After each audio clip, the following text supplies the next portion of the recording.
I znate onu Windows pozadinu, ono zelenilo i plavo nebo? E pa, imamo i to mi u Srbiji. A znate one peščane dine, kao u pustinjama i to? E pa, i to imamo mi u Srbiji. Dobar dan i dobrodošli na Zagajička brda.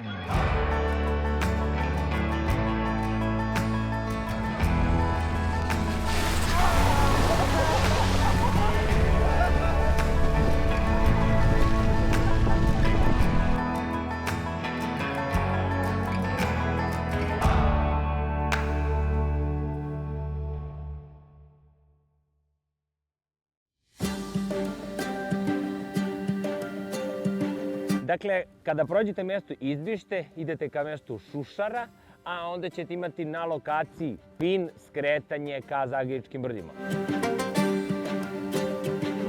Mi smo malo skrenuli pre tog Pina, evo možete i videti kakav nas je put usput čekao, tako da ako nemate terensko vozilo ili 4x4, samo parkirajte na kraju asfaltnog puta, a onda peške neki između 4 i 5 km i stižete do Zagajičkih brda.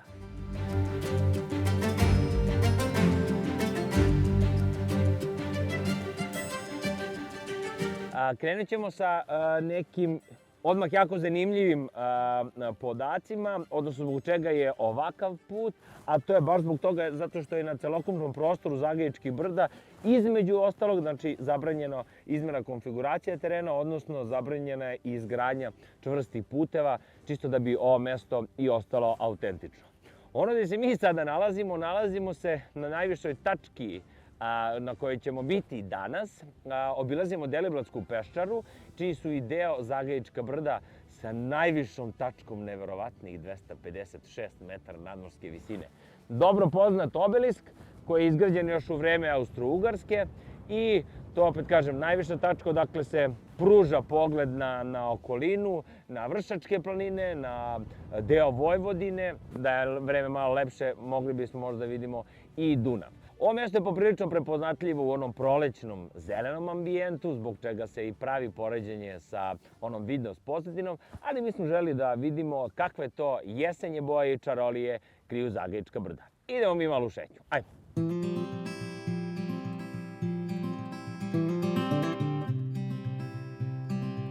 Da nije možda ovo neko drvo ljubavi. Vidite, usek, muškarci plakali, Austro-Ugari kad su izgradili obelisk, pa nije, šalim se. Za sada nema nikakvih izvora pisanih tragova ni legendi da nečeg ljubavi ima ovdje. Ali, ako prođeš ovuda, kroz ovo drvo ostvarit će ti se 4 želje.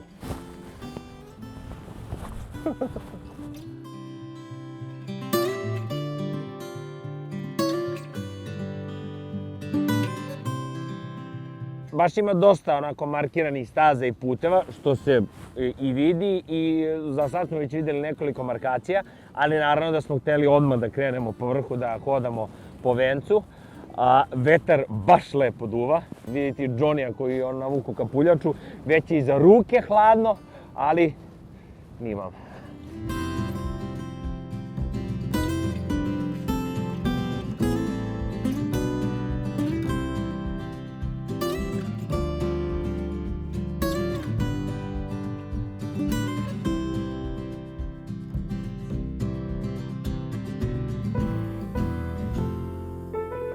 Sa venca spuštamo se polako u doline i sve vreme samo potrebno pratiti table. Ono što je bitno, evo što stoji ovdje, ove dve sličice, je da se ovdje ide samo peške i biciklom. Zašto baš bicikla? Cijela Deliblatska peščara je ono gdje idemo kasnije. U prošloj epizodi vozili smo se biciklama, pa nismo to htjeli sad ukrademo, a i da bi pokazali što više stvari baš ovdje u Deliblatskoj peščari, ići ćemo vozilom. Tako da stvarno topla preporuka, sjajno su obeležene staze i baš dosta staza i ima za bicikle, stoga kada bude lepo vreme i kada nađete nešto vremena, slobodno se upustite u tu avanturu, a zbog čega to sad još dodatno napominjemo, kao i ove dve sličice, ovdje je zabranjena upotreba motornih vozila, odnosno i motora, kao i upotreba kvadova. Tako da poprilično netaknuta priroda sa ovim dinama, kao da je neko ovo pravio i krojio i stvarno nema ni prostora da se kvari. Nastavljamo put ka Šušari, idemo sa malo dolinom, pa se posle opet penjemo na Venac i tako u krug, pa ćemo se ponovo vratiti do našeg, do vrha, odnosno do obeliska. Bye, bye.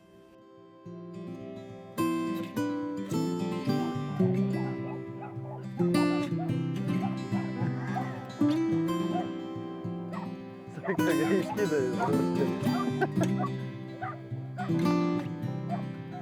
Gdje si Ken? Gdje si Ken?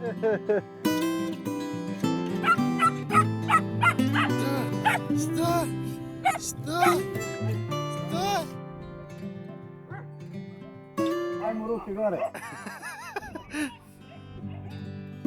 Inače, celo područje Deliblatske peščare je onako relativno slabo snabdevenom vodom, a mislim da je ispred nas neki veliki, sigurno arterijski neki bunar, i ovo je česma, a ovo su oni kao bazenčići i onda se ovde sigurno stoka pije vodu. Videli smo već jedan obor ovaca, ovde smo videli još jednu štalu, tako da sigurno ima tako pomalo ljudi koji se jednostavno bave samo stočarstvom. Evo, Stefica je bio u pravu, stiže stado, opa, ide da se napije vode ili možda će kod nas. Nas da će ide da pije vode. A nekada je bilo kuče koje je teralo, sad majstor jugom.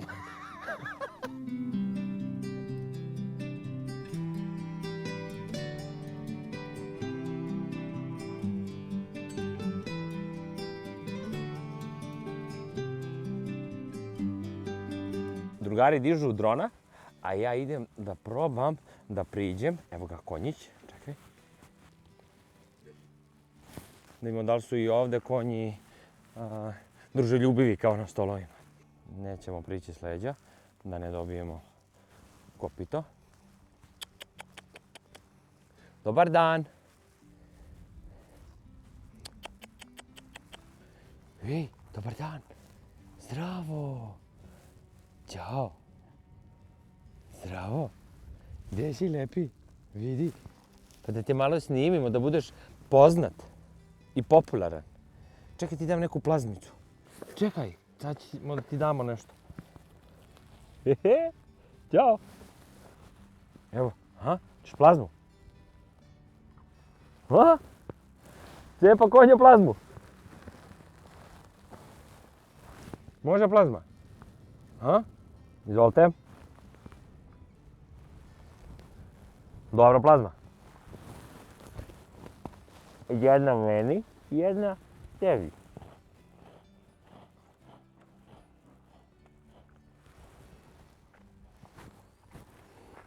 Ko šta radi, Johnny intervjuiše konja. Mislim da sad otprilike pregovara da ga vrati nazad do vrha Zagaječkih brda.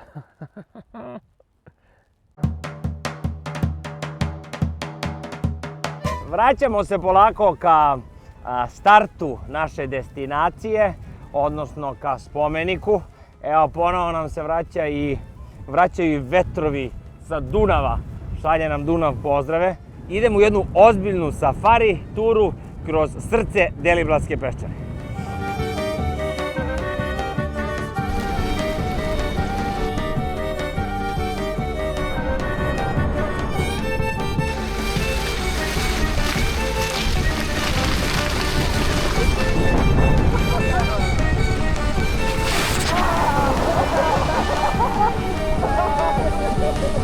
Dok mi stignemo do sledeće lokacije, o kojoj ću vam svašta nešto reći uz put, ne zaboravite da nas zapratite, ako želite, naravno, na Instagram i TikTok profilu, a takođe like, share, subscribe. Budite bezbedni u saobraćaju.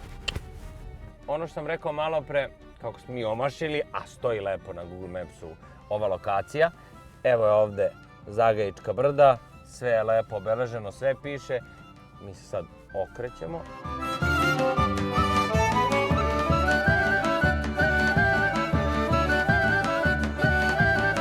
Dakle, od Šušare ovde ga skrećemo desno, odnosno idemo ka mestu Deliblato. Usput očekujemo neku avanturu, odnosno očekujemo da neće biti puno asfalta, pa vidimo šta nas čeka.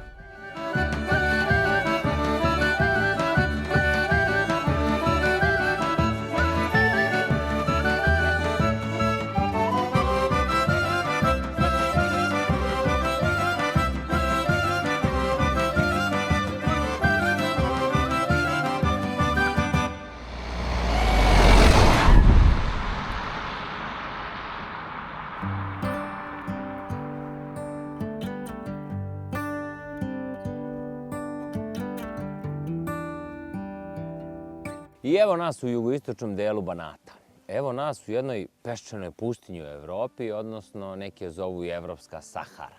Evo nas na početku Deliblatske peščare, odnosno odmah iznad mesta Deliblato, nalazimo se u školsko-rekreativnom centru Čardaka. E sad, kako je sve ovo... Opa, evo imamo tamo, stiglo mi i društvo.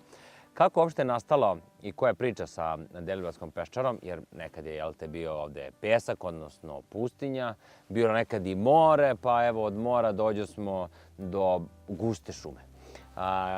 Početkom 19. veka, 1818. godine, Austro-Ugarska, pošto ovo bilo sve pod Austro-Ugarskom, ovde se bilo pod peskom i pesak se širio, nanosio dalje i na ostala domaćinstva i nanosio probleme domaćinstvima i onda su Austro-Ugarska vlada je naredila da se ovaj deo pošumi. Najprej su krenuli sa topolama, a onda su sredinom 19. veka stavili bagrem i bagrem je onako dao najveći značaj i doprinos, odnosno dobro se vezivao pesak. Sada već imamo tu raznih listopadnih, najvećim delom je bagrem, ali isto tako imamo i crni bor.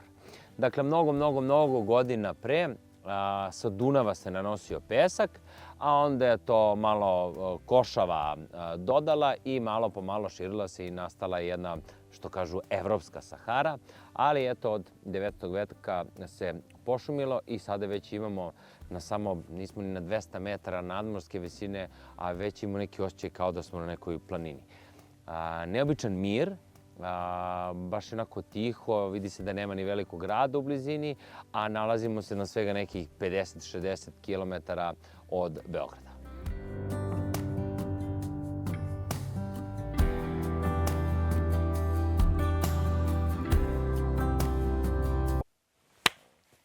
Opet, izvini, neću više, posljednji put.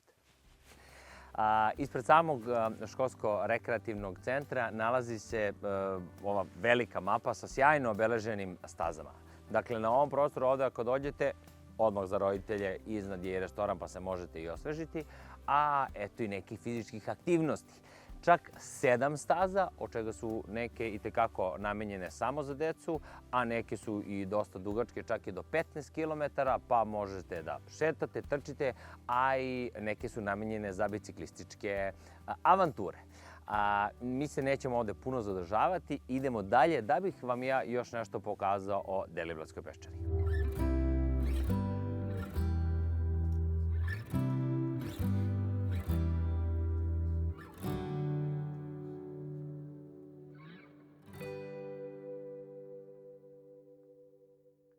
Evo, nalazimo se u jugoistočnom delu same Deliblatske peščare i evo jedan pravi lep primer kako je se ovo nastalo i da sve ovo leži na pesku. Približavamo se Dunavu, sad ćemo bukvalno doći do Dunava.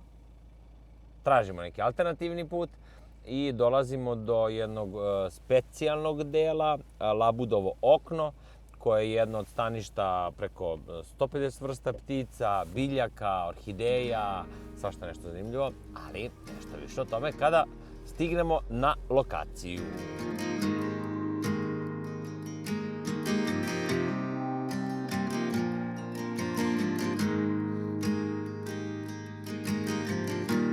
Labudovo okno. Gde smo mi došli? Kao da nije u Srbiji. Ovo ovako izgleda kao ono u Irskoj, ono ostrvo, samo dosta manje, ali dobro.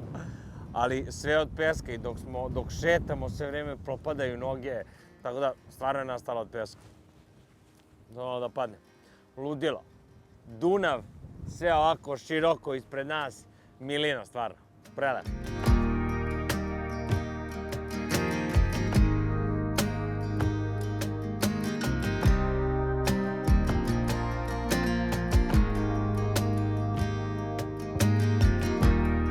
se osjeća kao da smo na kraju Srbije. Ovde već sve prestaje. Mislim, preko puta je Ram i evo je Ramska tvrđava, ali već ovde sa leve strane je Rumunija, tako da na neki način kao da smo i stvarno na kraju Srbije. Ovaj deo ovde je takođe Dunav, ali bukvalno vidi se razlika u boji.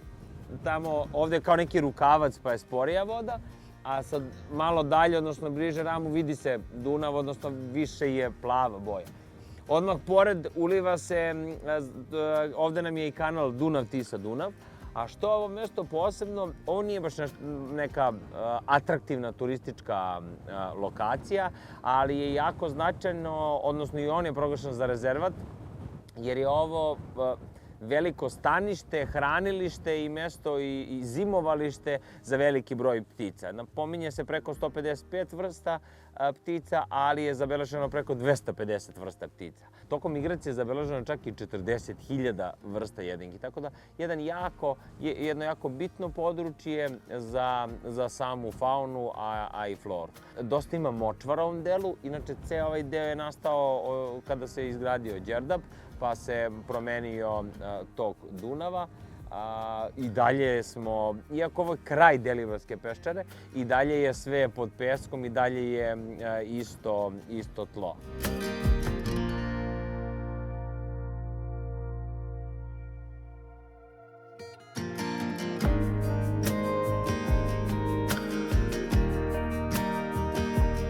Labudovo okno je međunarodno značajno područje za ptice, IBA, odnosno Important Bird Area, takođe značajno područje i za biljke i za dnevne leptire.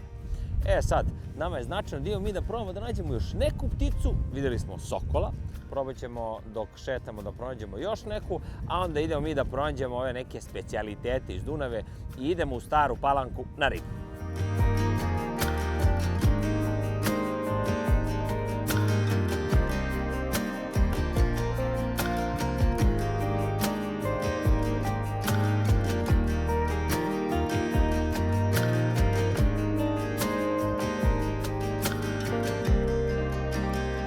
Čekam da uslikam sivu čaplju.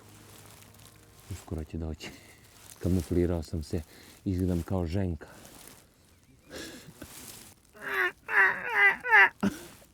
Redak primerak. Moguće je naći ga samo u Srbiji, Crnoj Gori, Bosni i Hercegovini, Makedoniji, Etiopiji i Azerbejdžanu.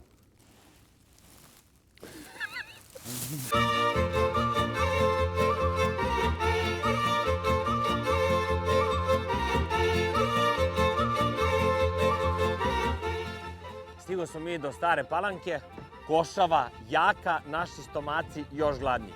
Idemo do ribljeg restorana Lederata, pa da vidimo šta oni imaju danas za nas. Baš smo gladni.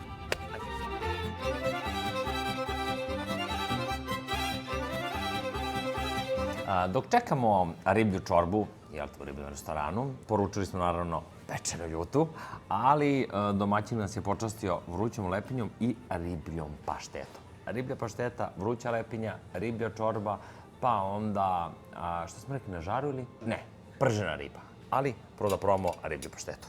Inače, pašteta je domaća, kaže domaćin, da ga on i domaćica pravi. Vruća lepinja. Restoran je baš onako autentičan, nisu ono kao neki novi fancy šmenci restorani, ali za sad sa dušom. Nema čekanja, nema stajanja. Šta ima? Neće nama trebati riba. Rekao bih je. Kako posle ovoga da jedemo mi je?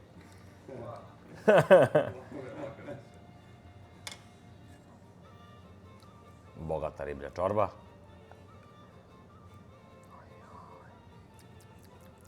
Evo i vama da sipam, drugari.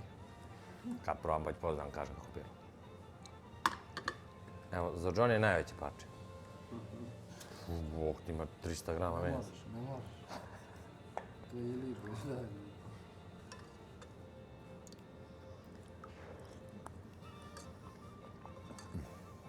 Kada sam ja riblju čorbu. Uskoro će post, pa se navikamo. Prelepa, gusta, paradajz. I mnogo riba. Prilikom naručivanja hrane budite poprilično oprezni, nemojte biti, a nismo ni mi alevi, nego smo hteli sve da probamo. Som, smuđ, kječiga. i ovako puno svega. A ne veze, šta ne pojedemo, ponećemo taman i oci. Ona nije jela, nije sa nama. Mislim, secio. Izvrsno izgleda. Dodali smo i sladak kupus. Dalje tu čeka pečena ljuta. Krompir salata svako dolazi uz. Tu je i povrće i naravno i pomfrit. Tako da, u akciju. Čorba je bila fenomenalna ili je sipo 2 puta. Nije da mu brojim, ali samo kažem. Bila je stvarno sjajna, senzacionalna.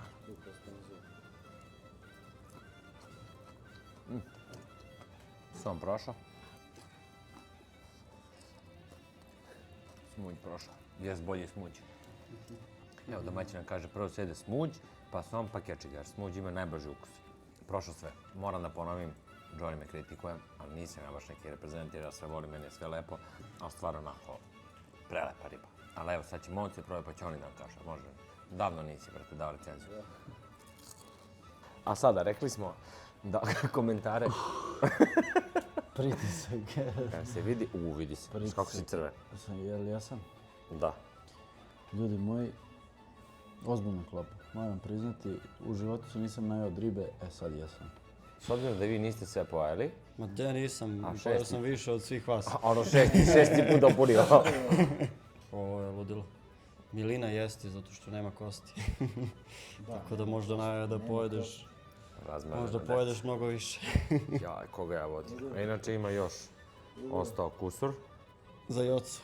Idemo malo da odmorimo, da se svari, pa da se onda odjavimo i polako da se uputimo put tužnog, sivog, belog grada. Košava sa Dunava, smuđ i som iz Dunava. Sjajna večera za sjajan kraj dana, iako lepo duva vetar iza nas, ali imamo tu i društvo, vidite ovo malo društvo. Jedna zanimljiva destinacija, nadam se da su ova Zagaječka brda su vam poprilično ostavila neki utisak, a postoje još neke stvari koje su se desile na Deliblatskoj peščari. Tačnije, preko 150 filmova je ovde snimljeno, a ja bih vas pitao, odnosno napišite u komentaru dole šta vi mislite, da li znate možda koji filmovi su na ovim prostorima snimljeni. Za sam kraj odjavljujemo se, tačno 12. epizoda i tačno eto već 6 meseci unazad se družimo. Već smo rekli jedno od 2 najbitnije stvari, a to je da budete bezbedni u saobraćaju, kao što će mi biti u putu na povratku ka kući, a druga stvar je imate nekih 5, 6, 7 litara krvi, vaših 400 ml će se odmah nadomestiti čim date krv, tako da vaših 15 minuta budite nečiji heroj i dajte krv. To je sve od nas za danas. Doviđenja, pozdrav od Spiritura ekipe.